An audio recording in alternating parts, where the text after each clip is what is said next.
Okay. Question 1.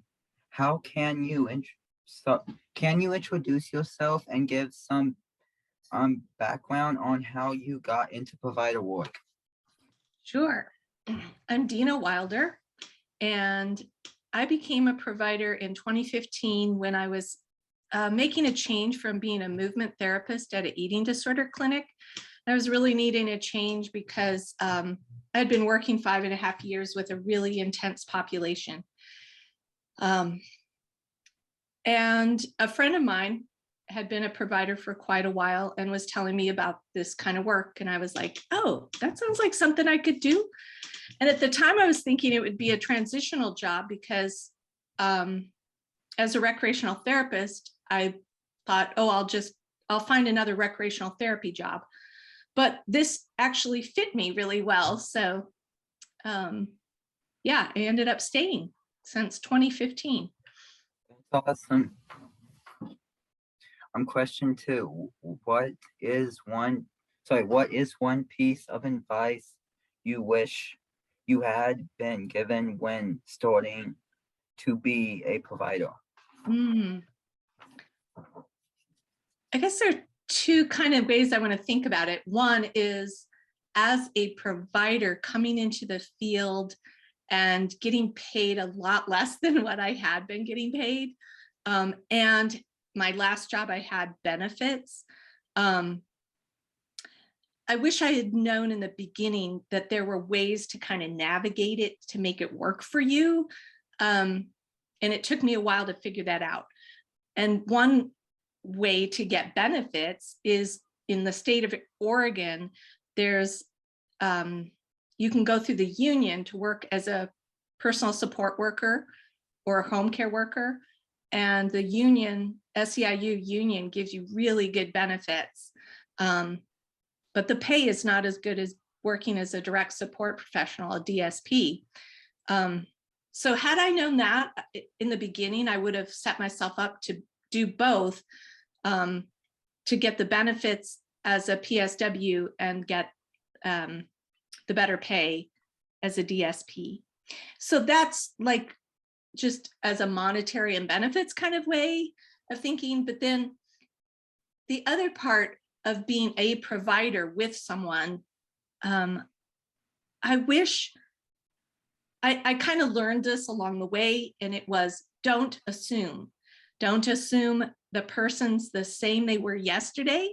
Don't assume the person you're working with is the same because you worked with somebody that had similar needs before. Like, just don't assume you know. Always ask, how can I support? Every day I try and ask my folks, how can I support you today? How are things going? Like, do you want me more in the background, or do you need a lot more support today? So don't assume and go with the flow.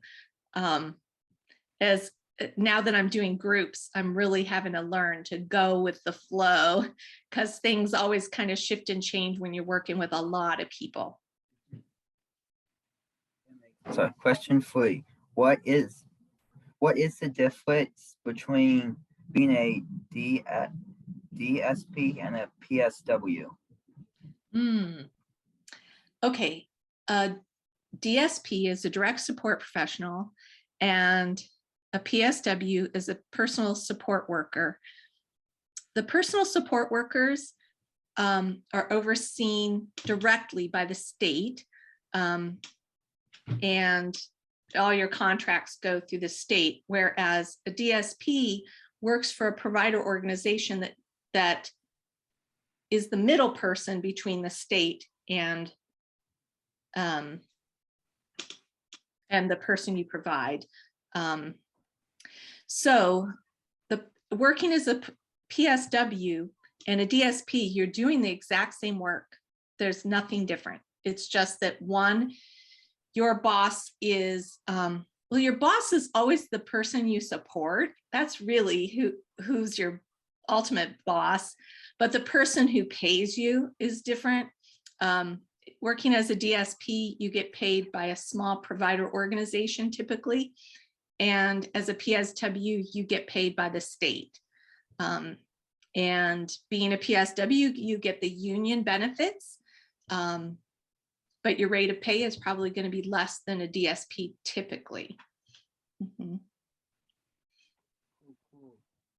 Yeah, my mom was a W for me. She didn't know she could do that, but she was. Now she just wants to be mom. I'm having a hard time hearing you.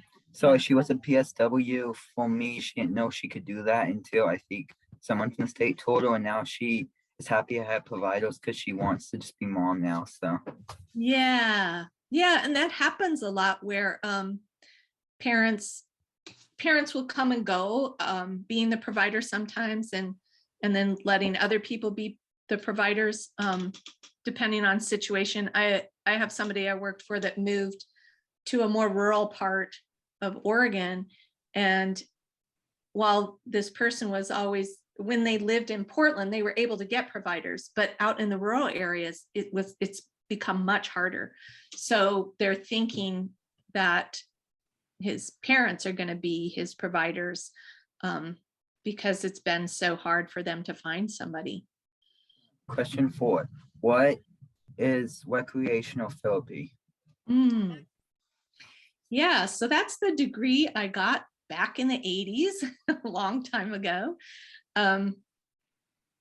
It's got 2 names. Recreational, I could be called a recreational therapist or a therapeutic recreation specialist.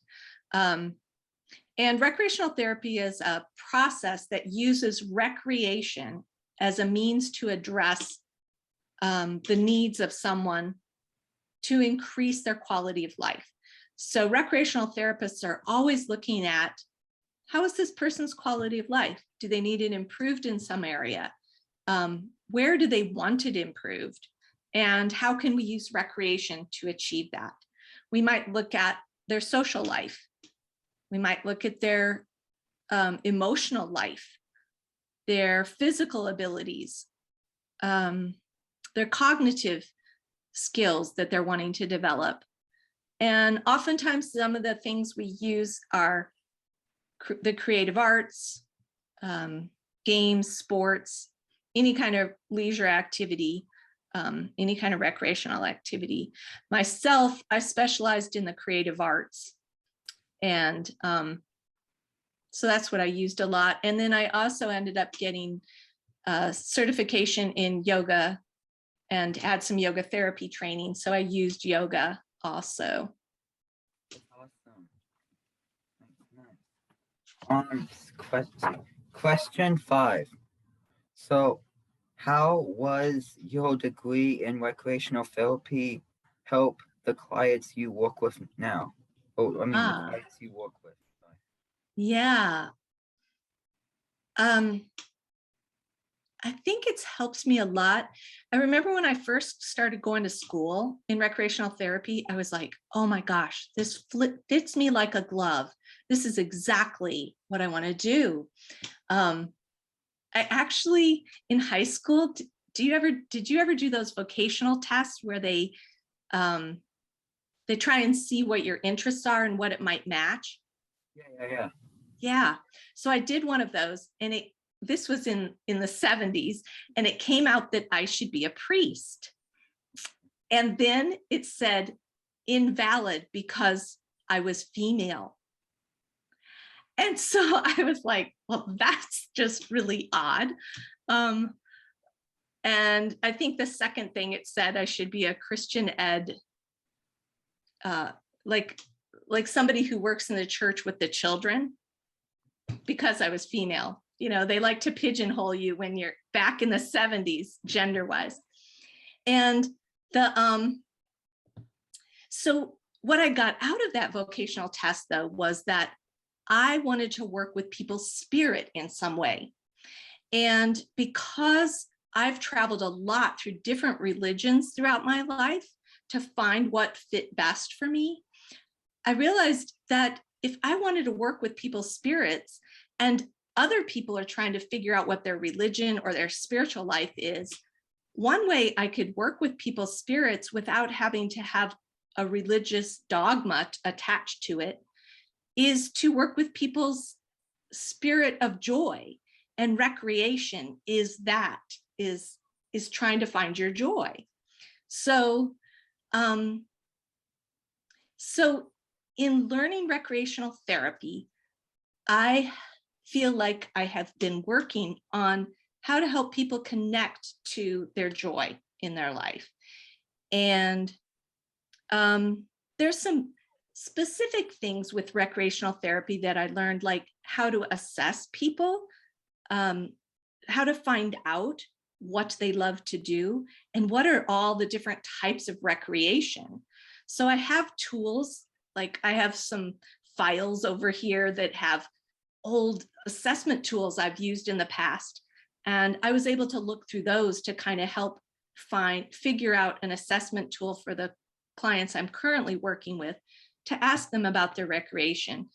So that tool was kind of helpful. Also, as a recreational therapist, you learn how to break activities into small steps to figure out where the person needs support. So I've used that.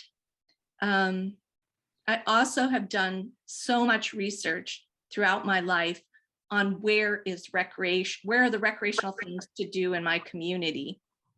And so having that kind of research mind, trying to find recreation, is very important for this job. And then I also talked about my creative arts background. I worked with somebody, one of my clients was extremely creative. And so we did so much creative stuff together. We made movies. We worked in a junior high school to teach them how to use the creative arts and yoga and movement and breath and relaxation. And I've done some music groups, done art with people. So yeah, I've brought those tools. Definitely recreational therapy has served me, I think, in this position a lot. That's awesome, finding something that helps you in your job. That's great. Yeah. Not precise. Sorry. Question 6, working one-on-one. I mean, what are the benefits working with DSA rather than one-on-one?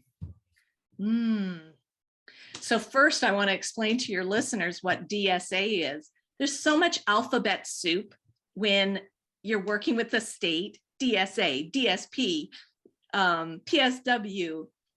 There's so many letters.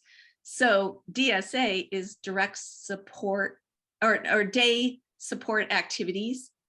And basically it means when you're doing groups instead of, and like you said, instead of one-on-one. So you're asking what the benefits of being a DSA compared to a one-on-one. Definitely the pay is better for me. For people I work with, some things that I can see is helpful is when you're in a group once a week or twice a week with the same people, friendships really develop. It just becomes a natural thing because you're spending so much time with each other.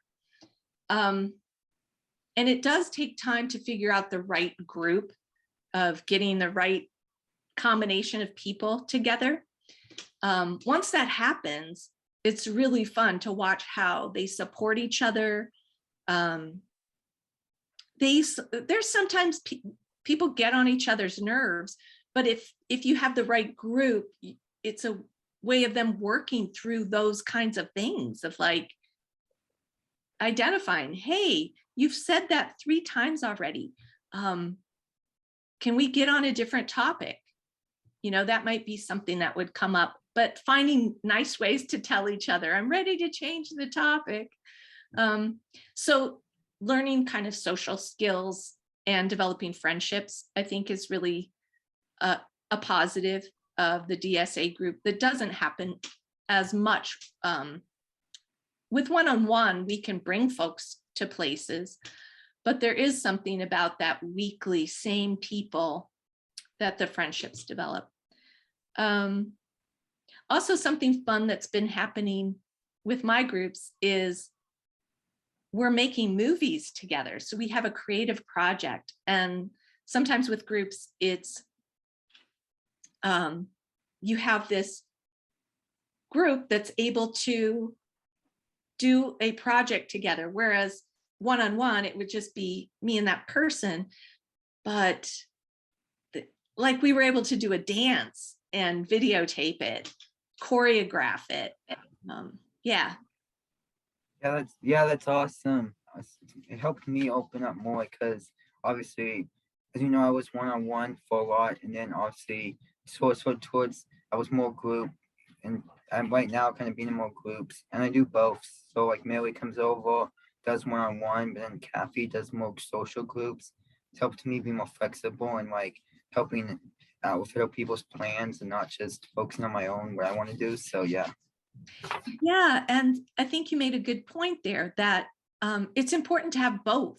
Like the one-on-one allows you to work on those individual goals that you have, but having the group as well helps you think outside of yourself, because I think if you are doing one-on-one all the time for all your hours, I think sometimes it can sometimes make the focus a little self-centered, and the group allows you to learn flexibility. Yeah, that's a really good point. So question 7. Yeah. How is working as a support staff for SADA, self-advocates, different taking action. than provider work? So SADA, or self-advocates taking action, is a group that meets twice a month, sometimes more, depending on what we have going on. And during the pandemics, it's all been virtual, all been on Zoom, and we're starting to meet in person again.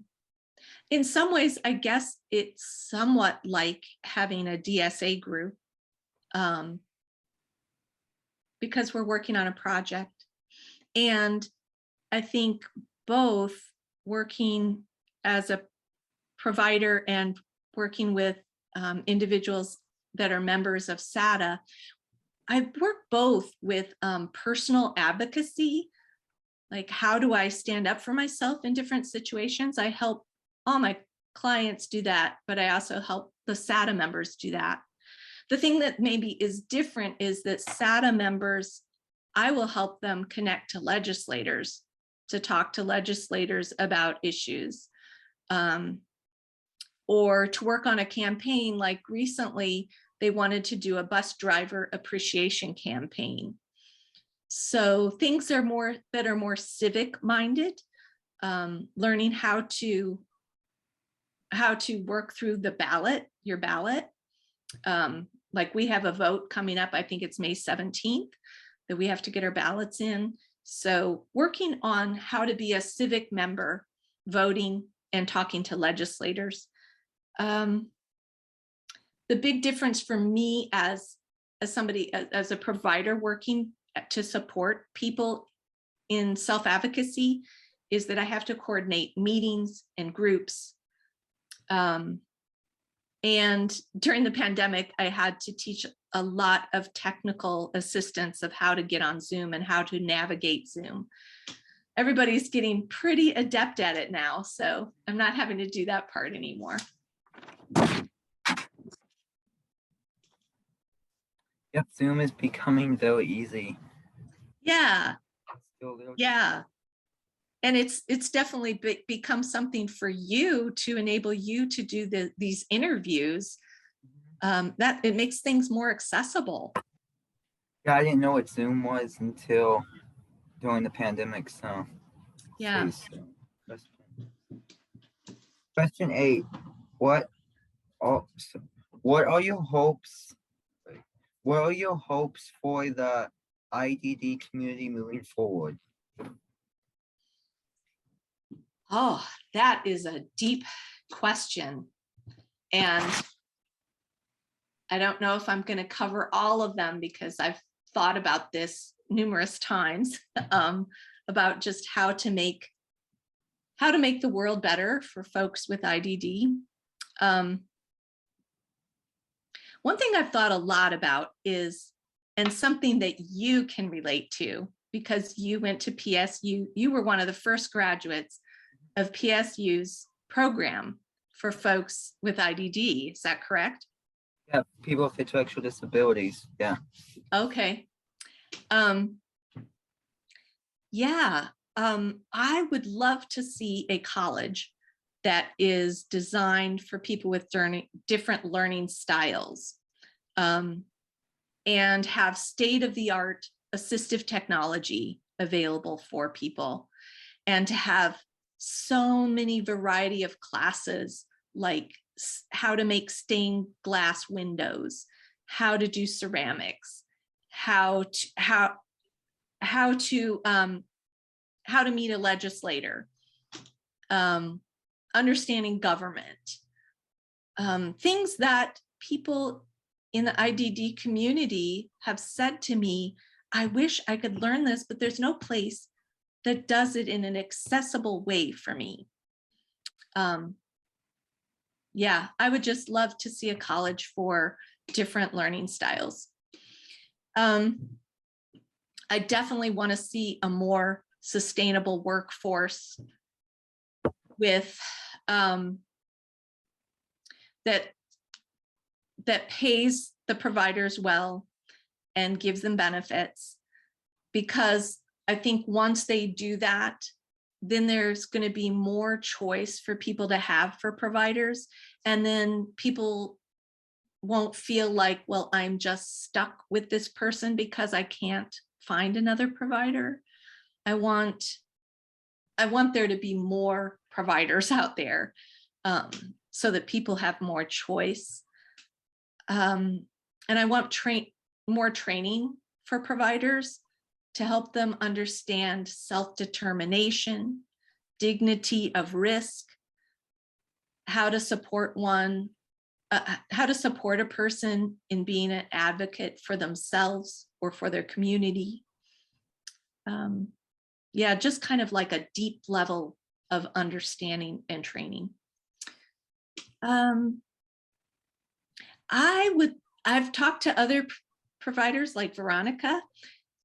Veronica would love to have a community center, and I think this is a great idea, a community center that has a community kitchen and a laundry facility, maybe like a big social gathering, like couches and places to just hang out, maybe places with computers. And it would be a place so that we can access it to teach home living skills, like with the kitchen and the laundry. Like some folks are needing to learn those skills. So to have a place to kind of teach it. Because sometimes people's homes are just not as accessible. I've had customers whose parent is working during the day in the home, and so we can't disrupt with sound and stuff in the home to do those living skills. So if we had a place outside the home to be able to work on those skills, that would be great. More affordable, accessible housing.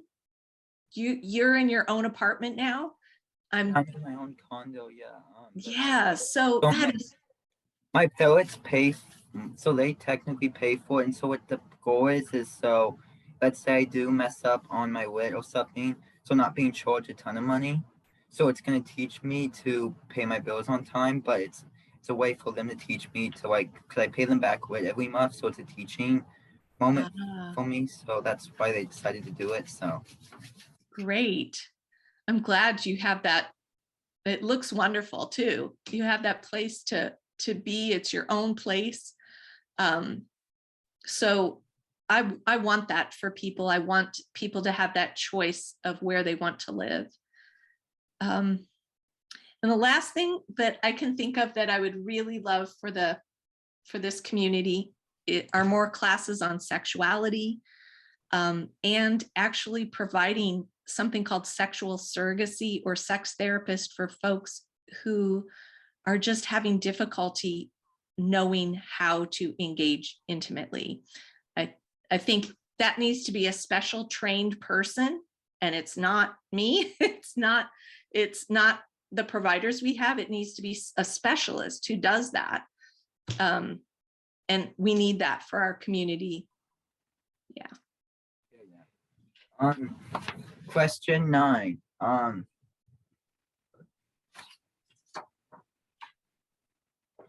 What advice would you give to those wanting to become more independent or more involved in self-advocacy groups?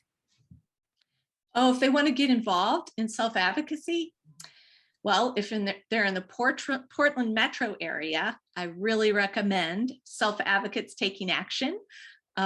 We meet the second Fridays of the month from 11 to 1, and you can meet in person now, but it's always also going to be on Zoom as well. We're doing what's called a hybrid meeting. And then on the 4th Friday of the month from 11 to 1, we have our team meetings. The action team and the outreach team meet to decide on what are the actions we want to take, what's the focus we want to have, and what is, and the outreach is about how are we going to get the word out to people. So that's Self-Advocates Taking Action. Glenna Hayes, who works for UCP of Oregon, is the advocacy and outreach coordinator. And Glenna works with me to support SADA, but also does a lot of making calendars about advocacy and helping support people. Glenna has more hours than I do to be able to support people in advocacy. So I would say reach out to UCP Oregon and ask for Glenna Hayes, or you could say, I want to be an advocate, and then they would give you Glenna's number. Statewide, there's Oregon Self-Advocacy Coalition, and they have quarterly meetings that people can attend. And then you can also be on their board, I think it is. And Gabrielle Goudon, in fact, Gabrielle would be a great person for you to interview about advocacy. And OSAC, Oregon Self-Advocacy Coalition, has been around for quite a while, and kind of brings all this self-advocacy groups around the state. And right now they're doing things on Zoom. That's awesome. Yeah, thank you for the suggestions. So do you have any questions? Do you have a sense of direction of where you're wanting to take it? Yeah, so eventually I want to get to politicians and places so like this gets more popular, and so like they realize what is that, so they know when they vote on stuff, obviously, what they're actually affecting with providers and clients. And then I also want the business side too, like how like I want the business side too of it. And then also I want to make it where like maybe we open doors like disabilities happens across the US. So maybe not just in this state, but like I want politicians to see, okay, before you vote yes or no, just realize who you're actually affecting, type of things they actually know. Great. OSAC is wanting to have videos put up. So maybe if you talk to Gabrielle, you could get some of your videos put up on their website. Yeah, or their channel. Maybe there can be a pointing to each other. That's true. That'd be great. Yeah. All right. On Zoom. So thank you very much for agreeing to do this. Yeah, you're welcome. I hope this helps. Thank you. Yeah, me too. All right. Take care. Have a good evening. All right. You too. Bye.